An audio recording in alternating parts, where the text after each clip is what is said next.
6 অথবা 7টা এমন পর্যায় রয়েছে যে পর্যায়গুলোতে গীবত করা যায়।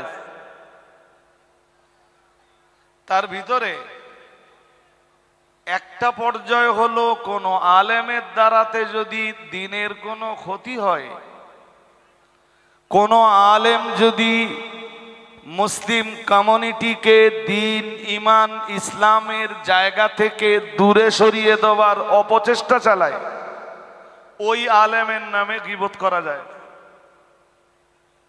যদি বলেন যে কোথায় আছে, তো আমি বলে দিচ্ছি, যারা পড়তে পারেন পড়ে নেবেন, আর যারা এমনি আরবি পড়তে না পারেন আপনার জন্য সহজ একটা রাস্তা বলে দিচ্ছি। আপনি গুগলে যে সার্চ দেবেন গীবাত কোন কোন পর্যায়ে জায়েজ, বাংলায় লিখে সার্চ দেবেন, দেখবেন দেখাবে। আর যা যা দেখাবে, যে কটা পর্যায় দেখাবে, তার ভিতরে আমি যে পর্যায়টা বলছি এই পর্যায়টা আছে। আরেকবার বলি, ওইটা যে আলেমের দ্বারাতে মুসলিম কমিউনিটির ক্ষতি হচ্ছে, যে আলেমের দ্বারাতে দ্বীনের ক্ষতি হচ্ছে, যে আলেমের বক্তব্যের মাধ্যমে জনগণ ঈমান হারা হচ্ছে, ওই আলেমের নামে গীবত করা, জোরে বলুন, শুধু জায়েজ না, ওয়াজিব, না করলে গুনাহ হবে। বলুন তো, আমি শুধু জায়েজ বললাম না ওয়াজিব বললাম? সবাই আরো আওয়াজ দিয়ে বলেন। এবার একটা দুটো উদাহরণ নেন, উদাহরণ নিলে বুঝবেন। ওই বসিরহাট নদীর ওপারে ওই বিথারি হাকিমপুর চেনেন? যে নাম শুনেছেন? সবাই চেনেন না, কিন্তু নাম অনেকেই শুনেছেন। ওই এলাকার একজন মৌলানা ছিলেন, মৌলানা সাহেবের নাম মৌলানা আকরাম খা। কি নাম? উনি কোনো এক পত্রিকাতে ওনার একটা লেখা একবার বার হলো, যে লেখনির সারমর্ম ছিল ছেলেদের মতো মেয়েরাও ঈদগার ময়দানে যেয়ে নামাজ পড়তে পারবে। সেই পত্রিকা বাঙালিদের ঘরে ঘরে পৌঁছে গেল। বসিরহাট পীর সাহেব কেবলা সমকালীন যুগের একজন আলেম। পত্রিকাটা বসিরহাট হুজুর কেবলার হাতে যখন এলো, বসিরহাট পীর সাহেব কেবলা পত্রিকাটা পড়লেন।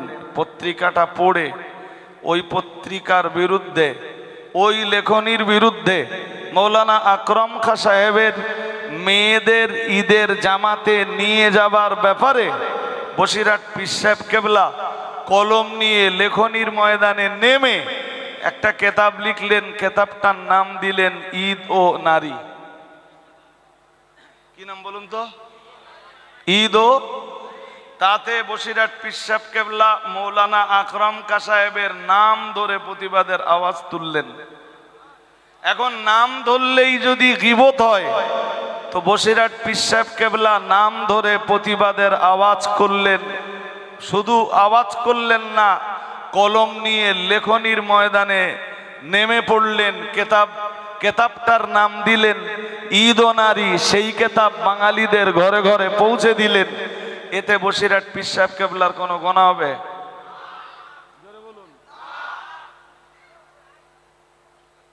সুতরাং এই গীবত হারাম ওই পর্যন্ত শিখে রাখলে হবে না।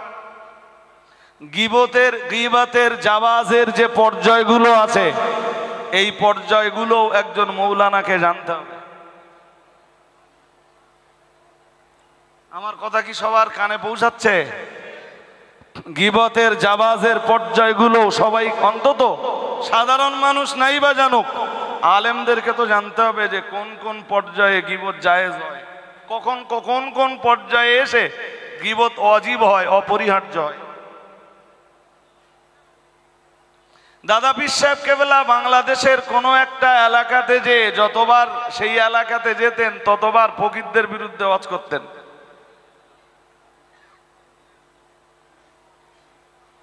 অন্য বারের মতো দাদা পীর সাহেব কেবলা সেবারও গেলেন। দাদা পীর কেবলার ভক্ত, অনুরক্ত, মুরিদিন, মুহিব্বিন, মুতাকিদিনরা দাদা পীর সাহেব কেবলাকে আরজ করলেন, হুজুর আপনি যতবার আসেন ফকিরদের বিরুদ্ধে বক্তৃতা দিয়ে চলে যান। সকাল হলে একই মাঠে চাষবাস, একই বাজারে একই মার্কেটে মার্কেটিং, একই গ্রামে বসবাস। হুজুর নিজেদের ভিতরে একটা অশান্তি, অরাজকতা, বিশৃঙ্খলার পরিবেশ তৈরি হয়। তো আপনি ফকিরদের বিরুদ্ধে অজ না করে অন্য কোনো অজ তো করতে পারেন। দাদা পীর সাহেব কেবলা তার জবাব দিয়ে বলেছিলেন দিন ইমান ইসলাম বাঁচানোর জন্যে ফকিরদের বিরুদ্ধে আগেও বলেছি, আজও বলবো। আর একটু মন খুলে বললেন না তো? বললেন আগেও বলেছি আজও বলবো।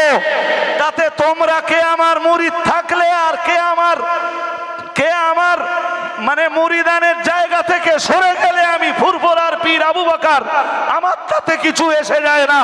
কারণ আস-সাকিতু আনিল হক শাইতানুন আখরাস। দুনিয়ার যে মানুষগুলো হক কথা বলা বন্ধ করে দেয়, আল্লাহ তাদেরকে বোবা শয়তান বানাবেন।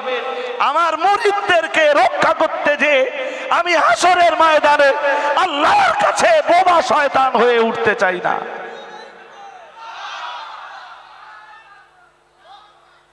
বাঙ্গাল আঞ্জুমানে ওয়াইদিনের সদস্যগণ, বিভিন্ন এলাকা থেকে আগত উলামায়ে কেরাম, হুফাজে কেরাম ও হুজ্জাজে ইযম, বিভিন্ন জেলা থেকে আগত সুপ্রিয় শ্রোতামণ্ডলী, মাবুদের দরবারে শুকরিয়া, যিনি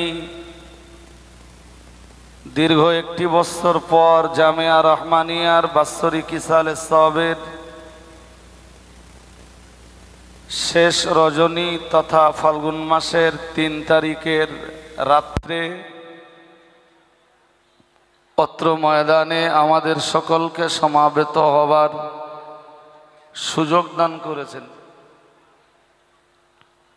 সকলে বলুন আলহামদুলিল্লাহ।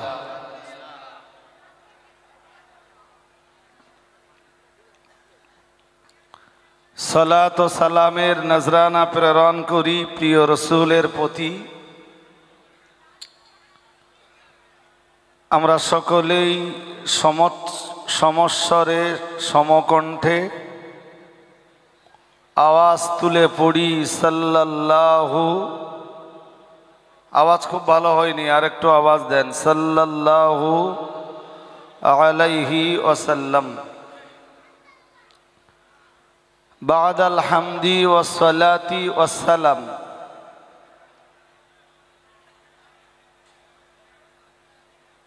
জামিয়া রহমানিয়ার ইসালে সওয়াবের ময়দানে অতিথি হিসাবে যারা এসেছেন, অল ইন্ডিয়া সুন্নাত ওয়াল জামাতের পক্ষ থেকে, মাগরিবি বাঙ্গাল আঞ্জুমানে ওয়াইজিনের পক্ষ থেকে, সর্বোপরি জামিয়া পরিবারের পক্ষ থেকে আপনাদের সকলকে আন্তরিক শুভেচ্ছা ও অভিনন্দন জ্ঞাপন করছি।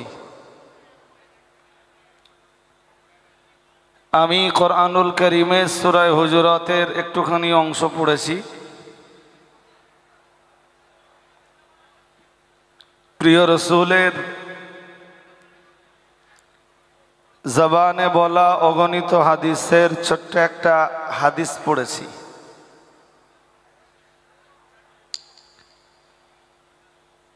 আয়াত এবং হাদিসটিকে সামনে রেখেই কিছু কথা আপনাদেরকে শোনাতে মনস্থ করছি। আল্লাহ কবুল করুন, বলুন আমিন। শুরু করছি, বিসমিল্লাহির রহমানির রহিম। ইয়া আইয়ুহাল্লাযীনা আমানু ইজতানিবু কাসীরাম মিনায-যন্ন।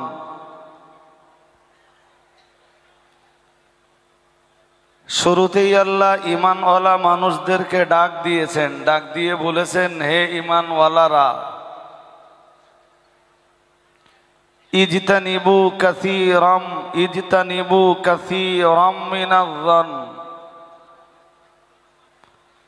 তোমরা সকলেই বহুবিধ কুধারণা থেকে বিরত থাকো। আমার কথার দিকে আপনাদের আরো মনোযোগী হতে হবে। আয়াত বুঝবেন তবে অজ বুঝবেন। শুরুতেই আল্লাহ ঈমানদারদেরকে ডাক দিয়েছেন, এর অর্থ এই আয়াত কোনো বেধর্মীর জন্য নয়। এই আয়াতের বিধান কোনো অমুসলিমের জন্য নয়, কোনো অবিশ্বাসীর জন্য নয়। আল্লাহ বলেছেন, হে ঈমানওয়ালা মানুষের দল, হে বিশ্বাসী লোক সকল, অথবা তোমরা যারা ঈমান এনেছো, ইজতানিবু কাসীরাম মিনায-যন, তোমরা বহুবিধ কুধারণা থেকে বেঁচে থাকো, কুধারণাকে পরহেজ করে চলো। কারণ প্রথম অংশটার তাফসীর হলো দ্বিতীয় অংশটা। দ্বিতীয় অংশে আল্লাহ বললেন, ইন্না বা'দা-যন্নি ইসমুন, কারণ কোন কোন কুধারণা পাপের কারণ হয়ে দাঁড়ায়। তুমি ধারণা করলে একরকম, হলো আর এক রকম,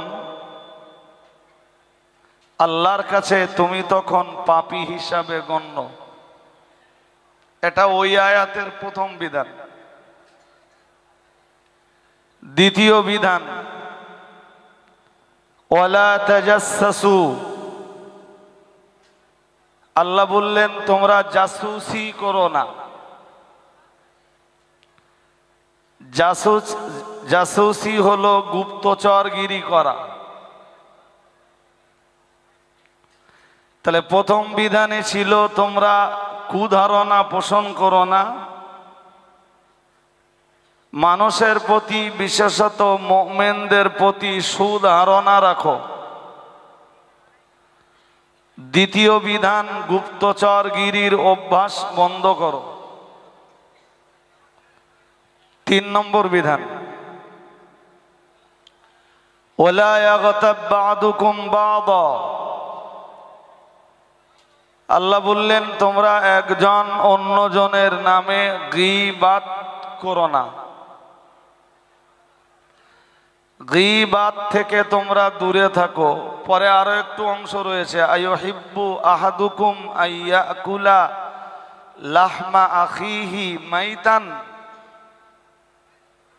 আল্লাহ বলেছেন তোমাদের ভিতরে কেউ কি পছন্দ করে তার মৃত ভাইয়ের গোশত খেতে?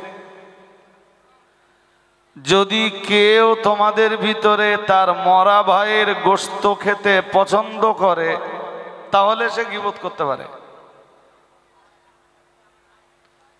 কিন্তু মরা ভাইয়ের গোশত খাওয়াটা, মরা ভাইয়ের গোশত ভক্ষণ করাটা কারোর কাছে পছন্দনীয় নয়। আল্লাহ বললেন এজন্যই তোমরা যারা ঈমানওয়ালা আছো, গীবাত তোমাদের জন্য অপছন্দনীয় হওয়া উচিত। এখানে সবচাইতে বড় একটা ব্যাপার হলো, যদি আমি আপনাদেরকে এখন গীবাতের ডেফিনেশন জিজ্ঞেস করি, এক একজন এক এক রকম বলবেন। গীবাতের অ্যাকচুয়াল ডেফিনেশন, প্রকৃত সংজ্ঞা অধিকাংশ মানুষের অজানা। এমনকি আমি এটা দায়িত্ব নিয়ে বলছি যে বহু সংখ্যক স্টেজের বহু সংখ্যক বক্তারও গীবতের সংজ্ঞা অজানা। চলুন আমরা খুব ছোট্ট করে গীবতের সংজ্ঞাটা হাদিস থেকে জেনে নেই। হাদিস শরীফের এক হাদিসের বয়ানে এসছে, হাদিসের বর্ণনাকারী হলেন হযরত আবু হুরায়রা রাদিয়াল্লাহু তাআলা আনহু। এই হাদিসটা বুঝলে আশা করি গীবতের ব্যাপারটা একটুখানি হলেও আপনি আইডিয়া পাবেন। হাদিসের বর্ণনাকারী সাহাবী হলেন রাবি সম্রাট হযরত আবু হুরায়রা রাদিয়াল্লাহু তাআলা আনহু। তিনি বলেন, রাসূল করিম সাল্লাল্লাহু আলাইহি ওয়াসাল্লাম একবার সাহাবীদের জিজ্ঞেস করলেন, আতাদুরুনা মাল গীবা, ও সাহাবীরা তোমরা কি বলতে পারো গীবাত কি জিনিস? আমি গীবাত কাকে বলে এইটা হাদিস থেকে আপনাকে উদ্ধৃতি দিয়ে বোঝানোর চেষ্টা করছি।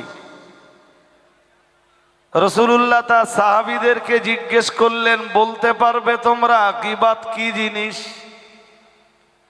সাহাবীরা জবাব দিলেন, ক্বালু আল্লাহু ওয়া রাসূলুহু আ'লাম।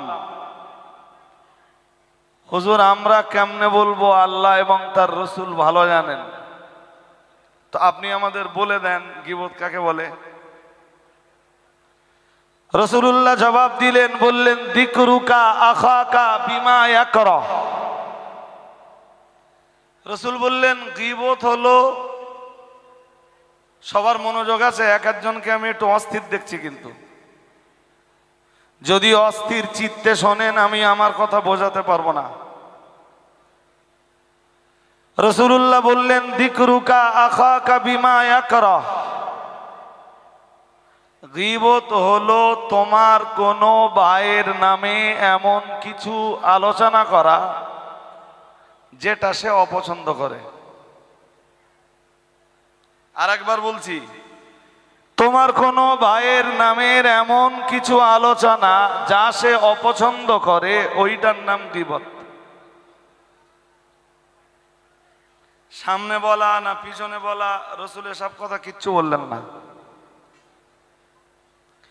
আমরা সচরাচর এটা জানি যে কারো দোষ ত্রুটি পিছনে তুলে ধরলে তার নাম হয়, জোরে বলুন, গীবত। কিন্তু রাসূল তা বললেন না। রাসূল বললেন, যিকরুক আখাকা বিমা ইয়াকরাহ। তোমার কোনো ভাইয়ের নামের এমন কোনো আলোচনা যা সে অপছন্দ করে, সেটা সামনেও হতে পারে পিছনেও হতে পারে। আপনার সামনে আমি এমন কিছু আপনাকে বললাম যেটা আপনার জন্য পছন্দনীয় নয়, রাসূলের ভাষায় ওর নাম গীবত। আপনার পিছনে আমি এমন কিছু বললাম যেটা পরবর্তীতে আপনার কানে গেলে আপনার কাছে পছন্দনীয় নয়, রাসূলের ভাষায় ওটাই গীবত। আমার নামে আপনি এমন কিছু বললেন আমার সামনে যেটা আমার কাছে পছন্দনীয় নয়, ওর নাম গীবত। আমার নামে আমার পিছনে আপনি এমন কিছু বললেন যেটা আমার কাছে পছন্দনীয় নয়, রাসূলের ভাষায় ওর নাম গীবত। পরে একটা মজার ব্যাপার দেখুন, যদিও গীবতের এমন কতকগুলো পর্যায় রয়েছে যে পর্যায়গুলিতে গীবত করা জায়েজ জায়েজ জায়েজ। যদি গীবতের জাওয়াজের জায়গা না থাকতো তাহলে আমরা প্রত্যেকেই গীবতের গোনায় জড়িয়ে পড়তাম। জাওয়াজের পর্যায়গুলো কি কি আছে সেই পর্যায় বলবার মতো সময়, লম্বা সময় আমার হাতে নেই। চলুন হাদিসটা আগে শেষ করি। রাসূলুল্লাহ এই পর্যন্ত বলার পরে সাহাবীরা রাসূলকে জিজ্ঞেস করলেন, কালা আফারাইতা ইন কানা ফি আখি মা আকুল। এক সাহাবী জিজ্ঞেস করলেন, ইয়া রাসূলুল্লাহ, আমার কোন ভাইয়ের ভিতরে যে দোষটা আছে আমি যদি সেই দোষটা মানুষের কাছে তুলে ধরি তাও কি গীবত? চালাকবে না। রাসূল করিম সাল্লাল্লাহু আলাইহি ওয়াসাল্লাম তার জবাবে বললেন কাল ইন কানা ফীহি মা তাকুলু ফাকাদ ইগতাবতাহু। রাসূল বললেন, তোমার কোন ভাইয়ের ভিতরে যে দোষটা আছে সেই দোষটা যদি তুমি তুলে ধরলে তো ফাকাদ ইগতাবতাহু, তবেই তো তুমি তার নামে গীবত করলে। আরেকবার বলছি, সাহাবী জিজ্ঞেস করলেন, হুজুর আমার কোনো ভাইয়ের ভিতরে যে দোষটা আছে আমি সেই দোষটা যদি তুলে ধরি তাও কি গীবত? রাসূল বললেন, তোমার ভাইয়ের দোষ ত্রুটি তুলে ধরলে তো তুমি গীবত করলে। পরে আবার বললেন আল্লাহ পাকের নবী এবারে বললেন ওয়া ইল্লাম ইয়াকুন ফীহি ফাকাদ বাহাত্তাহু। আল্লাহ পাকের রাসূল বললেন তোমার ভাইয়ের ভিতরে যে দোষটা রয়েছে ওই দোষটাই যদি তুমি মানুষের কাছে প্রকাশ করলে, তার সামনে হোক আর পিছনেই হোক, তখন তো তুমি গীবত করে ফেললে। আর ওয়া ইল্লাম ইয়াকুন ফীহি, যদি তোমার ভাইয়ের ভিতরে ওই দোষটা আদৌ না থাকে, রাসূলুল্লাহ বললেন ফাকাদ বাহাত্তাহু, আল্লাহ পাকের রাসূল বললেন তখন তো তুমি তোমার কোন ভাইয়ের উপরে অপবাদ চাপিয়ে দিলে। তাহলে এক্ষেত্রে আপনাকে দুটো কথা এখানে মনে রাখতে হবে। এখানে এই হাদিসে একটা পাপের নাম গীবাত আর একটা পাপের নাম তোহমাত। তোহমাতটা কি? তোহমাতটা হলো তোমার ভাই কোনো অন্যায় করেননি অথচ কোনো অন্যায় তোমার ভাইয়ের ওপরে চাপিয়ে দিলে, তার নাম তোহমাত। আমার কথা শুনছেন সবাই নাকি? শুনছেন? কোরআনের ভাষায় ওরে বলা হয় বুহতান। সুবহানাকা হাযা বুহতানুন আযীম। এবারে আমি একটা কথা আপনাদের বলি। আজকে মুফতি সাহেবের জিকিরের মজলিসের পরে মুফতি সাহেবের হাতে দান দেওয়ার জন্যে মানুষের ভিড় লেগে গেছিল। প্রতি বছরই যায় মানুষ, হাজার হাজার নয় লাখ লাখ টাকা আমাদের প্রতিষ্ঠানগুলোতে দান করে। আমাদের এই প্রতিষ্ঠানগুলোতে আমরা সরকারি অনুদান পাই না বললে ভুল হবে না। যেটুকু পাই আপনি খরচের তুলনায় বলতে পারেন যত সামান্য। তাই সে খাদিজা মানে জামিয়া বলেন, খাদিজা বলেন, ফাতেমা বলেন, জেবুন্নেসা বলেন, আড়োয়া বলেন, চিস্তিয়া মাদ্রাসাতুল বানাত বলেন, দক্ষিণ বরুণী মাদ্রাসা বলেন, জীবনতলা আমিনিয়া মাদ্রাসাতুল বানাত বলেন, জামপুর হানাফিয়া মাদ্রাসা বলেন, আমাদের যত মাদ্রাসা আছে আমরা গভর্নমেন্টের যে অনুদান পাই না, আর যেটুকু পাই তা আমাদের খরচের তুলনায় যত সামান্য।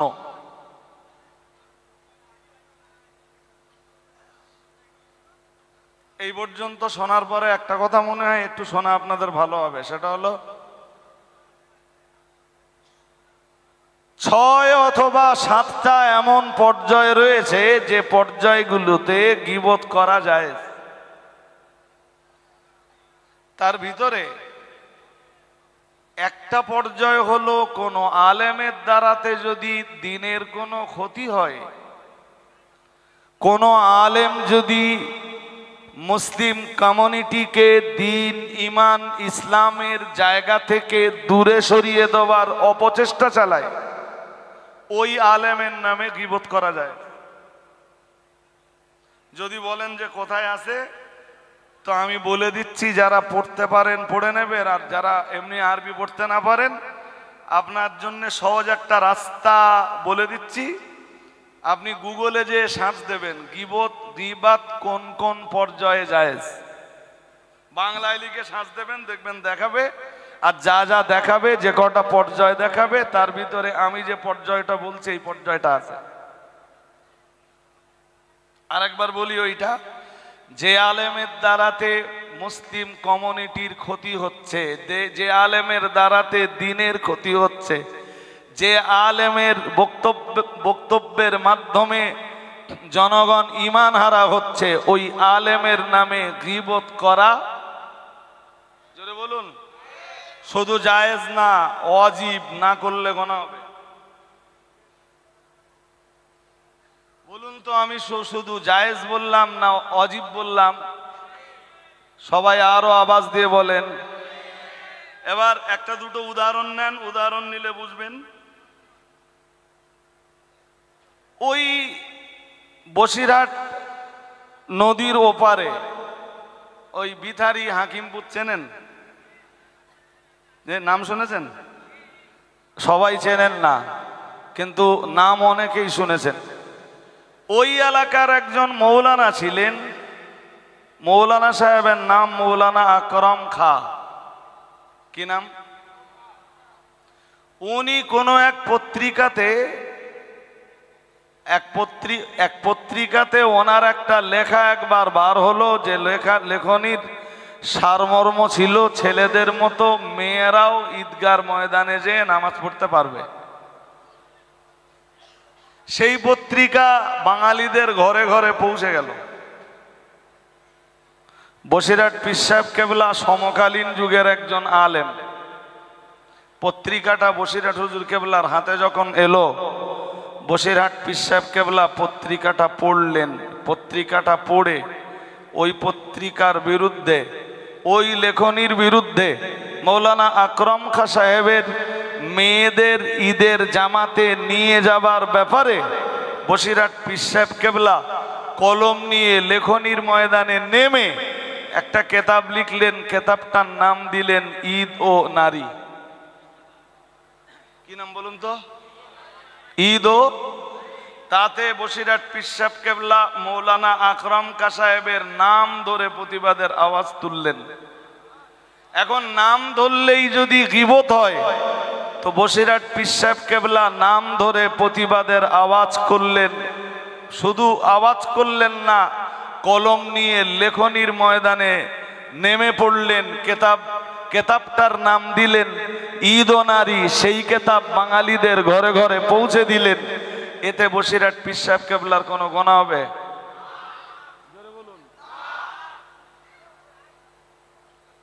সুতরাং এই গীবত হারাম ওই পর্যন্ত শিখে রাখলে হবে না। গীবতের জাওয়াজের যে পর্যায়গুলো আছে, এই পর্যায়গুলো একজন মৌলানাকে জানতে হবে। আমার কথা কি সবার কানে পৌঁছাচ্ছে? গীবতের জাওয়াজের পর্যায়গুলো সবাই, অন্তত সাধারণ মানুষ নাই বা জানুক, আলেমদেরকে তো জানতে হবে যে কোন কোন পর্যায়ে গীবত জায়েজ হয়, কখন কোন পর্যায়ে এসে গীবত ওয়াজিব হয়, অপরিহার্য হয়। দাদা পীর সাহেব কেবলা বাংলাদেশের কোনো একটা এলাকাতে যে যতবার সেই এলাকাতে যেতেন ততবার ফকিরদের বিরুদ্ধে ওয়াজ করতেন।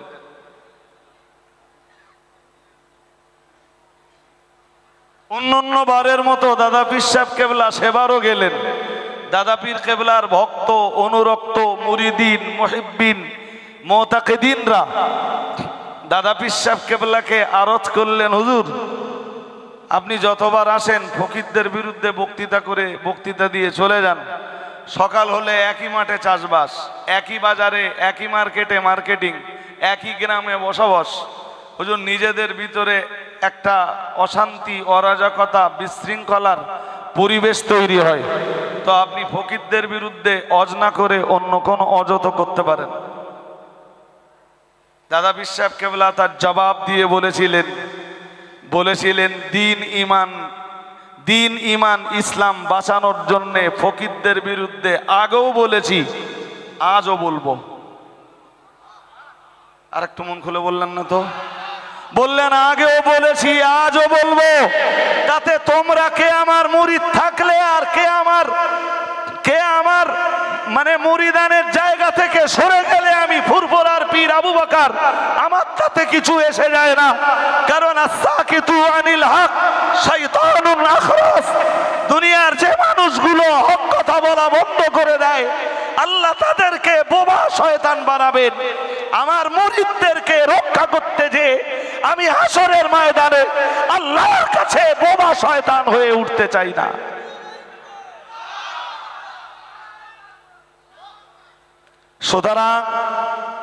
সুতরাং গীবত সব পর্যায়ে হারাম নয়, জাওয়াজের পর্যায়েও আছে। ইভেন আপনারা শুনেছেন, দেখেছেন কিনা জানি না, এই বোধহয় 2-3 দিন কি 3-4 দিন হলো এক মৌলানা সে বক্তৃতা করতে করতে মুফতি সাহেবের নাম, মাতিন সাহেবের নাম আর আমার নাম, 3 জনের নাম নিয়ে বলছে এরা এতগুলো মাদ্রাসা চালায়, এরা টাকা কোথায় পায়, খ্রিস্টান সংস্থার সাথে এদের সম্পর্ক আছে, খ্রিস্টানরা এদের টাকা দেয়।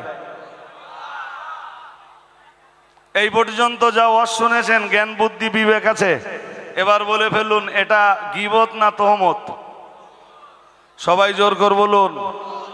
হযরত আলী বলেছেন, কারণ নামে তহমত দেওয়াটা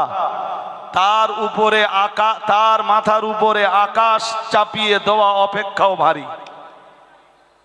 আমরা আমাদের এই প্রতিষ্ঠানগুলো কিভাবে চালাই, আমাদের প্রতিষ্ঠানগুলো কিভাবে পরিচালনা করি, কিভাবে জনগণের দ্বারে যে ভিক্ষা করে আমাদের এই প্রতিষ্ঠানগুলোকে আমরা বাঁচিয়ে রেখেছি, সে তো আমরাই জানি। সুতরাং যে মৌলানা আমাদেরকে বলেছেন যে আমরা খ্রিস্টানদের সাথে যোগাযোগ রেখে খ্রিস্টানদের টাকায় আমাদের প্রতিষ্ঠান চালাচ্ছি, দুনিয়ার মানুষের কাছে এই মৌলানাকে জবাবদিহি করতে না হলে আল্লাহর কাছে মৌলানাকে হিসাব দিতেই হবে।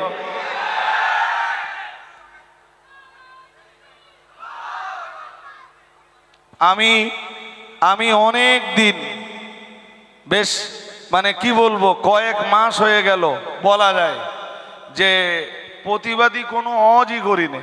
স্টেজে উঠি, মানুষ আমার কাছে কোরআন হাদিসের কিছু বয়ান শোনার জন্য আসেন, কোরআন হাদিসের কিছু মেসেজ পাওয়ার জন্যে একটা স্বচ্ছ পরিচ্ছন্ন মন নিয়ে আসেন।